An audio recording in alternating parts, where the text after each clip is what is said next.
100కు పైగా దీర్ఘకాలిక సమస్యలకు ఎటువంటి ఆపరేషన్ దుష్ప్రభావాలు లేకుండా హోమియోపతి చికిత్స. వాళ్ళకి నార్మల్ గ్రూప్కి వచ్చారు. దాని తర్వాత ఇట్సాక్ రబీన్తో అగ్రిమెంట్ సైన్ చేసి పీస్ అగ్రిమెంట్ సైన్ చేసినప్పుడు ఒక శాంతి వాతావరణం వచ్చింది ఆ ఏరియాలో.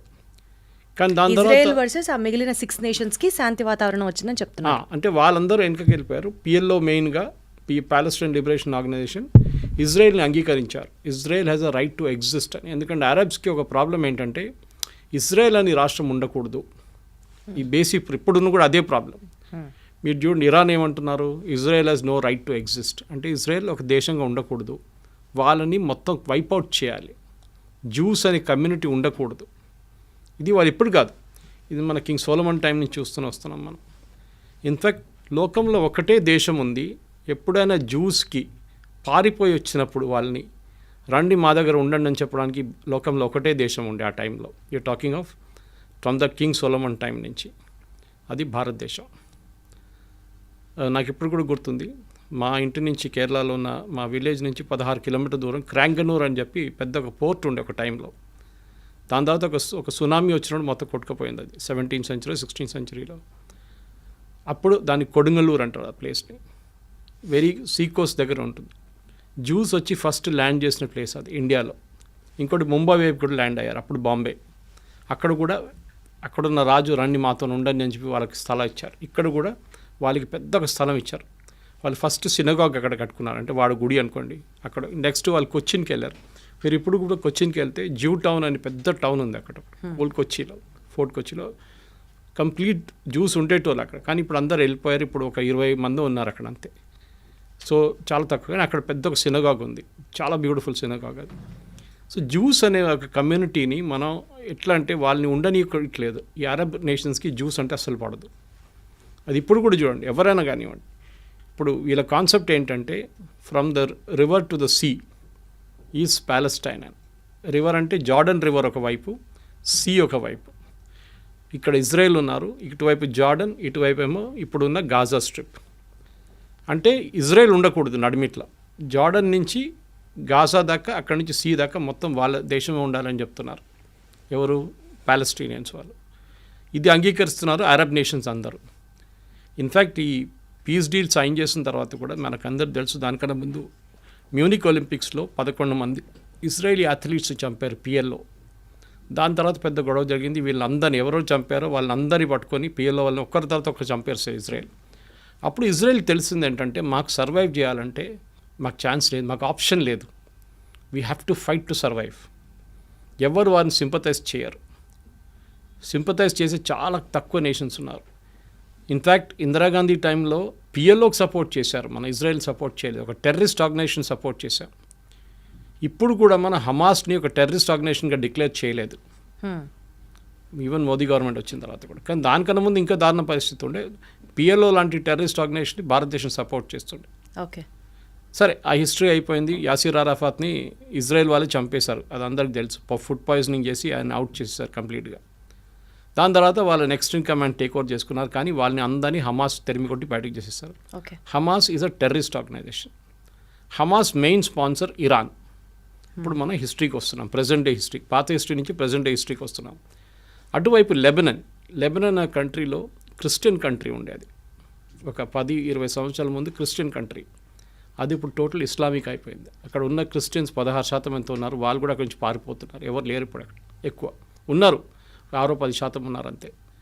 అక్కడ హెజ్బుల్లా అని చెప్పి ఇంకొక టెర్రరిస్ట్ ఫోర్స్ని ఇరాన్ సపోర్ట్ చేస్తున్నారు. అంటే ఏం చేస్తారు, వీళ్ళకి డబ్బులు ఇస్తారు, వీళ్ళకి ఆయుధాలు ఇస్తారు, వీళ్ళకి కావాల్సిన టెక్నాలజీ ఇస్తారు, వీళ్ళకి కావాల్సిన మారల్ సపోర్ట్ ఇస్తారు, అన్నీ చెప్పిస్తారు ఇరాన్.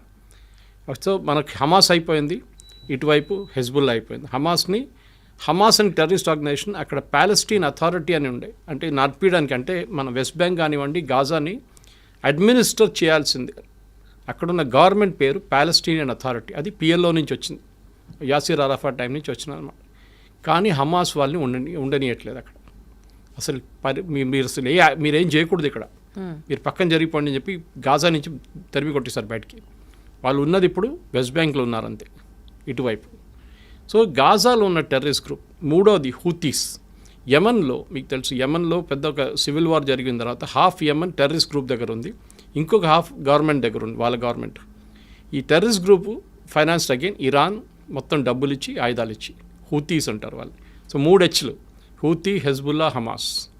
వీళ్ళు ముగ్గురు కలిసి ఇజ్రాయెల్ మీద ఎప్పుడు దాడి చేస్తూనే ఉంటారు. సూసైడ్ బాంబ్ అటాక్ ఉండొచ్చు. మనం మర్చిపోకూడదు, చాలామంది అరబ్స్ ఇజ్రాయెల్లో ఉంటారు, పనిచేస్తారు ఇజ్రాయెల్లో.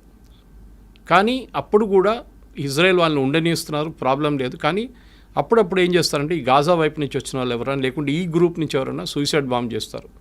బస్ స్టాండ్ దగ్గరనో లేకుంటే సోల్జర్స్ వెళ్తున్న ఇక్కడ చెక్ పోస్ట్ కాడ వెళ్ళి సూసైడ్ బాంబింగ్ చేస్తారు. అది ఇజ్రాయెల్ తర్వాత స్ట్రాటజీ యూజ్ చేసి దాన్ని అడ్డుకున్నారు.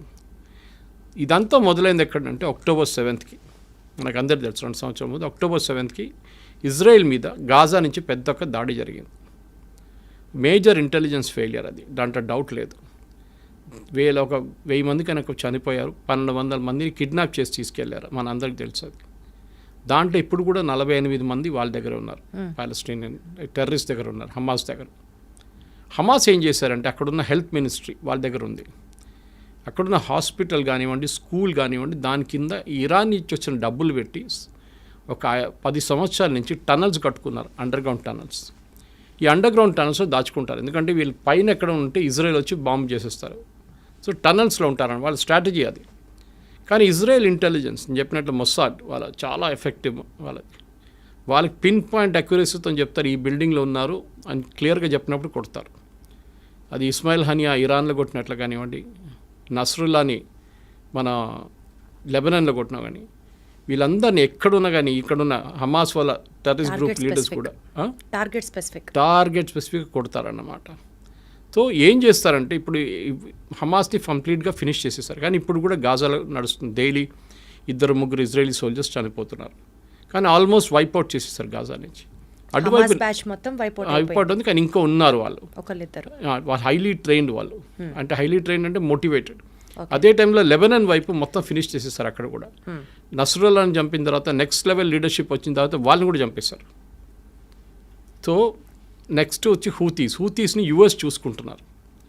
బాంబింగ్ వేసినప్పుడు అక్కడ వాళ్ళు మిసైల్ వీళ్ళందరికీ ఆయుధాలు ఇచ్చేది ఇరాన్. ఇన్ని సంవత్సరాల నుంచి ఎవరు వీళ్ళని పట్టించుకోలేదు.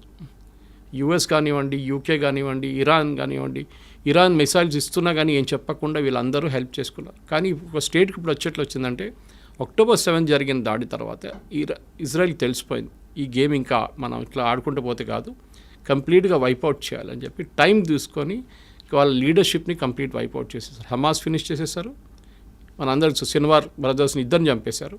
ఇటువైపు ఏమో నస్రుల్లాని చంపారు, అటువైపు ఏమో ఇస్మాయిల్ హనియాని ఫినిష్ చేసేసారు. వీళ్ళందరు లీడర్స్ కూర్చుంటుంది ఖతార్లో, అది మర్చిపోకూడదు మనం. అది ముస్లిం బ్రదర్హుడ్ కానివ్వండి, మీరు ఈ హమాస్ కానివ్వండి, లెబనీస్ మిలిషియా కానీ వీళ్ళందరూ కూర్చుంటుంది ఖతార్లో ఉంటారు. ఇరాన్ బ్యాకింగ్ ఉంటుంది. ఇరాన్కి సౌదీ అరేబియాకి పడదు, ఇరాన్కి బహ్రెయిన్కి పడదు, ఇరాన్కి యమన్కి పడదు, యమన్కి ఇరాన్కి ఒమాన్కి పడదు. ఇలా Iran is a Shia nation. Shia nation అంటే సార్, షియా అంటే వీళ్ళ ముస్లిమ్స్లో 2 గ్రూప్స్ ఉంటారు. షియా మైనారిటీ, మన హైదరాబాద్ వైపు చాలామంది షియాస్ ఉంటారు ఇక్కడ, ఎందుకంటే నిజాం ఒరిజినలీ ఫస్ట్ పర్షియా, వీళ్ళు షియాస్ అన్నమాట. ఇక్కడ సున్నీస్ మెజారిటీ ఉంటారు, 90% ఆల్మోస్ట్ సున్నీస్ ఉన్నారు వరల్డ్ వైడ్. వీళ్ళకి ఎప్పుడు ఇద్దరికి పడదు. దే డోంట్ బిలీవ్, వాళ్ళ కాన్సెప్ట్ అలాగ ఉంటుంది, ప్రాఫెట్ మొహమ్మద్ నుంచి వచ్చే కాన్సెప్ట్ అలాగ ఉంటుంది. అది కాకుండా వీళ్ళకి అంటే ఇంకా చాలా గ్రూప్స్ ఉన్నాయి. అహ్మదియాస్ ఉన్నారు, అహ్మదియాస్ని అయితే ముస్లిమ్స్ అని అసలు అంగీకరించారు ఎవరు, షియాస్ సున్నీస్ ఇద్దరు. సో మన దగ్గర కూడా చూస్తాం, మన పాకిస్తాన్ వైపు నిన్న కూడా దాడి జరిగింది అహ్మదియాస్ మీద అన్నమాట. సో చాలా మటుకు ముస్లిమ్స్లో చిన్న చిన్న గ్రూప్స్ ఉన్నాయి, కానీ మేజర్ గ్రూప్స్లో సున్నీస్, షియా. సో ఈ షియా నేషన్ ఉన్న ఇరాన్ని వీరెవరు సీరియస్గా తీసుకోరు. ఎవరు సౌదీ అరేబియా ఉండొచ్చు కానీ మిగతా. సో వాళ్ళ ఒక బలం చూపించడానికి ఇరాన్ ఏం చేశారంటే చాలా రోజుల నుంచి, అంటే అయతొల్లా ఖొమేనీ టేక్ ఓవర్ చేసుకున్నప్పటి నుంచి 70s ఆ టైంలో దానికన్నా ముందు ఇరాన్ చాలా మోడర్న్ నేషన్ ఉండే. మీరు ఒకసారి ఆ టైం ఇరాన్ ఫోటోగ్రాఫ్స్ చూస్తే మీరు యూఎస్లో ఉన్నారా లేకుంటే ఇరాన్ అన్న మనకు డౌట్ వస్తుందన్నమాట. బీచ్లో బికినీ చేసుకుని తిరిగేది, పబ్స్ ఉండేది, అక్కడ చాలా మోడర్న్ నేషన్ ఉండేది షా ఆఫ్ ఇరాన్ ఉన్నప్పుడు. కానీ షా ఆఫ్ ఇరాన్ ఓవర్త్రో చేసి ఖొమేనీ వచ్చిన తర్వాత మొత్తం థియోక్రటిక్ స్టేట్ అయిపోయింది అన్నమాట. అంటే రిలీజియన్ బేస్డ్. వాళ్ళు ముస్లిం మహిళలు చదువుకోకూడదు, బుర్కాల్లో ఉండాలి, వాళ్ళు ఎవరితో బయట తిరగకూడదు, ఇట్లాంటి చాలా మటుకు స్ట్రిక్ట్ రూల్స్ తీసుకొచ్చారు వాళ్ళు. అట్లా ఉన్నప్పుడు ఏమైపోయింది, థియోక్రటిక్ స్టేట్ అయిపోయింది. ఖొమేనీ చనిపోయిన తర్వాత నెక్స్ట్ ఖొమేనీ వచ్చారు, నడుస్తూనే ఉండే వాళ్ళ రూల్ నడుస్తుంది ఇంకా. కానీ వీళ్ళేం చేస్తారంటే వీళ్ళకి మెయిన్ ఎనిమీ ఇజ్రాయెల్ మీద దాడి చేయాలి. వీళ్ళు డైరెక్ట్గా చేయరు. నేను చెప్పిన ఈ 3 గ్రూప్తోని చేపిస్తారు. హూతీస్, హమాస్, హిజ్బుల్లా 3 హెచ్లతో పని చేయించుకుంటారు వీళ్ళు. చాలా రోజుల నుంచి ఇజ్రాయెల్ పోన్లే అని చెప్పి ఊరుకున్నారు. కానీ October 7 జరిగిన తర్వాత their patience also ran out. వీళ్ళని వన్స్ ఫర్ ఆల్ ఫినిష్ చేసేసారని చెప్పి దిగారు వీళ్ళందరూ కలిసి. సో ఇజ్రాయెల్ గ్రేటెస్ట్ అడ్వాంటేజ్ ఏంటంటే వాళ్ళ మీద ఎప్పుడు దాడి జరుగుతూనే ఉంటుంది. నేను చెప్పాను చూడండి, 6 Day వార్ జరిగింది, ఇంకోటి యామ్ కిపూర్ వార్ అని ఇంకోటి ఉండే. వాళ్ళ హోలియెస్ట్ హాలిడే రోజు దాడి చేశారు వాళ్ళ మీద. ఇప్పుడు మన దగ్గర దివాళీ రోజో లేకుంటే దసరా రోజు మనందరం కొంచెం రిలాక్స్ అవుతాం, కానీ మన ఆర్మీ రిలాక్స్ కారు. కానీ వాళ్ళ టైంలో వాళ్ళ ఆర్మీ కూడా కొంచెం రిలాక్స్ అయిపోతారు ఆ టైంలో. చాలా ఫెస్టివల్స్ అంటే వాళ్ళు చాలా సీరియస్గా తీసుకుంటారు. అదే రోజు దాడి చేశారు, ఓమ్ కిపూర్ అని చెప్పి. వాళ్ళ holiest days in there calendar అనమాట. ఆ వార్ కూడా ఇజ్రాయెల్ గెలిచారు. సో వీళ్ళకేంటంటే ఇప్పుడు ఇరాన్కి మేజర్లీ ప్రూవ్ చేయడానికి, అంటే మేము సౌదీ అరేబియా కన్నా పెద్దది, టర్కీ కన్నా మేము పెద్దవాళ్ళం అని చెప్పి వీళ్ళు మిసైల్ టెక్నాలజీని చాలా చోట్ల నుంచి కొనుక్కున్నారు. ఒకటి మెయిన్లీ నార్త్ కొరియా దగ్గర నుంచి కొనుక్కున్నారు వీళ్ళు టెక్నాలజీ అంతా. ఇంకోటి కొంచెం టర్కీ దగ్గర నుంచి కొనుక్కున్నారు. ఈ టెక్నాలజీని వీళ్ళు వాడుకున్నారు. దీని తర్వాత వీళ్ళు న్యూక్లియర్ అంబిషన్స్కి వచ్చేసారు. అక్కడే ప్రజెంట్ గొడవ అంతా మొదలైందన్నమాట. So you have to understand the historical context. దానికోసం మీకు ఫ్లాష్ బ్యాక్ అని చెప్పాను. 100% సార్, నాకు అంతా అర్థమైంది. థ్యాంక్ యూ సో మచ్, ఎంత క్లియర్గా ఎక్స్ప్లెయిన్ చేసినందుకు. ఫస్ట్ ఆడియన్స్కి కూడా హిస్టరీ తెలిస్తే ఇంకా ఎక్కువ ఫాలో అవుతారు. సార్, ఇప్పుడు కమింగ్ టు ది పాయింట్, అసలు ఇజ్రాయెల్కి ఇరాన్కి మధ్యలో ఎంతసేపు ఇరాన్ ఇజ్రాయెల్ని ఫినిష్ చేయాలి అన్న ఆలోచన, అది కేవలం మతపరంగానే చూస్తామా, లేకపోతే డామినెన్సా, లేకపోతే పవర్ కోసమా, లేదా ఆయిల్ డామినెన్స్ కోసం, ప్రపంచవ్యాప్తంగా ఆయిల్ మా దగ్గర నుంచే ఉండాలి అన్న ఆ స్టేట్మెంట్ కోసమా? అసలు ఎందుకు, why is Israel being targeted now and then? ఇండియాను ఎందుకు టార్గెట్ చేస్తారండి? పాకిస్తాన్ కానీ మిగతా ఇస్లామిక్ నేషన్స్, టర్కీ చేస్తున్నారు, అజర్బైజాన్ చేస్తున్నారు. Why is India targeted? Hindu nation. Okay, Hindu nation అంటారు. కానీ మన దగ్గర ఉన్న ముస్లిమ్స్ ఆఫ్టర్ ఇండోనేషియా తర్వాత మన దగ్గర అందరికన్నా పెద్ద సెకండ్ లార్జెస్ట్ ముస్లిమ్స్ ఉన్న దేశం భారతదేశం. మీరు అడిగిన మతం పరంగా కాదు ఇది బేసికలీ వీళ్ళ లాజిక్. నేను స్టార్టింగ్ మీకు ఎక్స్ప్లెయిన్ చేశాను. Israel has no right to exist. రేపు చెప్తారనుకోండి పాకిస్తాన్, భారతదేశంగా ఉండనే అసలు వాళ్ళకి అర్హత లేదు, వాళ్ళు ఫినిష్ చేసేయాలంటే మీరు ఎట్లా రియాక్ట్ అవుతారు? మా దేశం, మా ప్రాబ్లం మీకెందుకు అని చెప్పి ఇజ్రాయెల్ ఏం చేశారంటే, సరే వీ హ్యావ్ టు ఎగ్జిస్ట్. మా మీద ఆల్రెడీ 2-3 పెద్ద యుద్ధాలు జరిగినాయి మా మీద, మేము అన్నీ గెలుచుకున్నాం. ఇంకోటి, అక్కడ ఒక చుక్క నీళ్ళు పడదు, వర్షం పడదు. అప్పుడు కానీ వాళ్ళ అగ్రికల్చర్లో నంబర్ 1 ప్రొడక్షన్, టెక్నాలజీలో దే ఆర్ నంబర్ 1, మిలిటరీ టెక్నాలజీలో దే ఆర్ సూపర్. వాళ్ళ ఐరన్ డోమ్ చూసాం చాలా మటుకు. మనకి ఇజ్రాయెల్ గురించి చెప్తున్నాను. ఇరాన్ కాదు, ఇరాన్ అక్కడి నుంచి కొనుక్కున్నారు దొంగతనంతో. అది పాకిస్తాన్ చేసినట్లనే. పాకిస్తాన్ న్యూక్లియర్ టెక్నాలజీ జర్మనీ నుంచి దొంగతనం తీసుకొచ్చిన మనిషి ఏక్యూ ఖాన్. ఆయన సెటప్ చేశారు వాళ్ళ న్యూక్లియర్ అంబిషన్స్. ఇన్ఫ్యాక్ట్ ఆ టైంలో 1980s 90sలో ఇజ్రాయెల్ ఆఫర్ చేశారు ఇండియాకి, మేము పాకిస్తాన్ దగ్గర ఉన్న న్యూక్లియర్ టెక్నాలజీని మొత్తం ధ్వంసం చేస్తాం, ఇప్పుడు ఇలాగా ఇరాన్ మీద చేస్తున్నాడు, దాడి చేస్తామంటే అప్పుడున్న కాంగ్రెస్ గవర్నమెంట్ ఒప్పుకోలేదు. ఆలోచించండి, అప్పుడు చేస్తుంటే మనకి థ్రెట్టే ఉండదు పాకిస్తాన్ దగ్గర. సరే, దాని పక్కన పెడదాము. ఇప్పుడు ఇరాన్ కేసులో ఏమైందంటే, ఇరాన్కి న్యూక్లియర్ టెక్నాలజీ వాళ్ళ చేతికి దొరికింది, వాళ్ళకి యురేనియం దొరికింది, ఇంపోర్ట్ చేసుకోవచ్చు మీరు ఫర్ పీస్ఫుల్ పర్పసెస్. కానీ పీస్ఫుల్ అని ఇరాన్ ఎప్పుడు ఉండరు, మన అందరికి తెలుసు. వాళ్ళకి అంబిషన్ ఏంటంటే, ఒకటి మాకు వరల్డ్లో మేమే నంబర్ 1 లీడర్. అంటే ఒకవైపు టర్కీ ఏమంటున్నారంటే, మేమే ఒరిజినల్ ఖలీఫా, అక్కడి నుంచి మా లైనేజ్ డైరెక్ట్ ప్రాఫెట్ మొహమ్మద్ నుంచి మాకే, మేము ఖలీఫేట్ మేమే. ఒటువైపు సౌదీ అరేబియా ఏమంటున్నారు, హోలియెస్ట్ సైట్స్ మా దగ్గర ఉంది, మెక్కాన్ మదీనా మా దగ్గర ఉంది, we are the original Muslim Islamic nation. ఇంకోవైపు పాకిస్తాన్, మన అసీం ముని స్టేట్మెంట్ చూసుంటారు, we are the second after Saudi Arabia, మేమే సెకండ్ లార్జెస్ట్ ఇస్లామిక్ నేషన్ అంటున్నారు. ఇప్పుడు ఇరాన్ అంటున్నారు మేమేం చేయాలి, మేము కూడా మా పవర్ చూపించాలని చెప్పి వీళ్ళు న్యూక్లియర్ ప్రాసెసింగ్ స్టార్ట్ చేశారు. ఆల్రెడీ వాళ్ళ దగ్గర బ్యాలిస్టిక్ టెక్నాలజీ ఉంది. బ్యాలిస్టిక్ అంటే మీకు ఒక 100 కిలోమీటర్ నుంచి 500-600 కిలోమీటర్ కొట్టచ్చు మీరు. ఇప్పుడు 1000 కిలోమీటర్ కూడా ఉంది, మిసైల్స్ కొట్టచ్చు. కానీ మిసైల్స్ని మీరు ఒకటి అమ్యునిషన్ పెట్టి పంపించవచ్చు, ఇంకోటి న్యూక్లియర్ వెపన్ పెట్టి పంపించవచ్చు. న్యూక్లియర్ వెపన్ ఎవరు వాడరు, ఉంటుంది దమ్కి ఇవ్వడానికి ఉంటుంది అంతే, నా దగ్గర ఉంది చూడు అని చెప్పడానికి. పాకిస్తాన్ చేసినట్లు మనం బ్లఫ్, మోదీ గారు అన్న వీ కాల్ దేర్ బ్లఫ్ అన్నారు.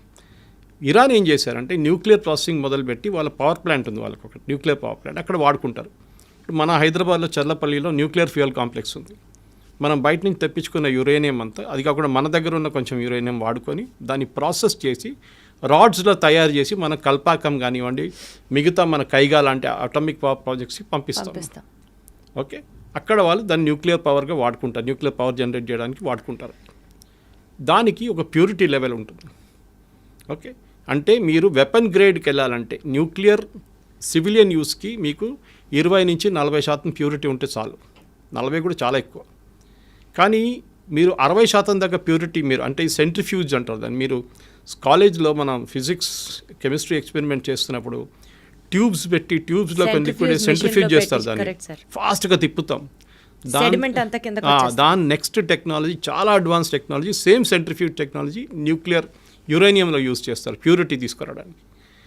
వీళ్ళు కూడా ఏం చేశారంటే ఇరాన్ ఈ కొంచెం రిలాక్స్గా ఉన్న టైంలో యూఎస్ కానీ కానీ బయట నుంచి ఏదో ఇంకో పేరు చెప్పి ఆ సెంట్రిఫ్యూజ్ తెప్పించుకున్నారు. సో వీళ్ళు ప్యూరిటీ ఎక్కువ చేస్తాడం మొదలు పెడితే యూఎస్ వాళ్ళు ప్రెషర్ పెట్టిన తర్వాత మేము బాంబ్ చేస్తాం మీ మీద అని చెప్పిన తర్వాత వాళ్ళు ఏం చేశారు, international atomic energy agency IAEA వీళ్ళు వరల్డ్ వైడ్ ఒక వాచ్ డాగ్ అంటాం మనం. అంటే ఎక్కడెక్కడ న్యూక్లియర్ టెక్నాలజీ ఉందో వీళ్ళు అక్కడ ఇన్స్పెక్షన్ చేస్తారు. It's UN body.